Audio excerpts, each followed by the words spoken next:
Dumating na nga pala yung in-order ko na KY Pro ng Freedcon. At ikakabit natin yan dito sa MT Thunder 4 SV na intercom ready. Try unbox muna natin to.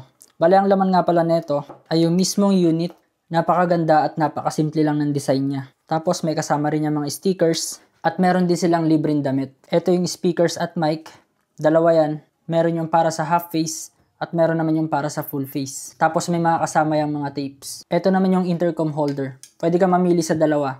Pwede yung naka-adhesive at pwede rin yung naka-clip sa mismong helmet. Pero dito sa aking MT Thunder 4 SV, yung naka-adhesive na ang ginamit ko.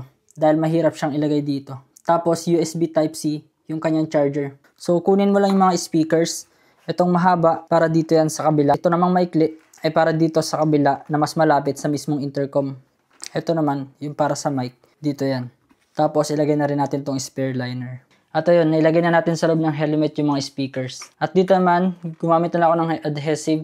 Kasi yung clip dito, napakahirap siyang ilagay. Hindi siya sakto sa mismong helmet. Pwede naman dito sa harapan, pero hindi siya bagay para sa akin. Kapag ikakabit nyo naman to, ipapatong nyo lang siya na ganyan. Itapat nyo yung butas, itong dalawang to, dito.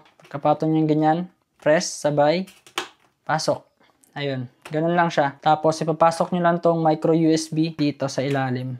Ganito na nga pala yung magiging itsura niyan. Napakasimple at napaka-useful. Tapos ang ganda pa ng sound quality niya. Hindi pang mumurahin yung sound quality nito.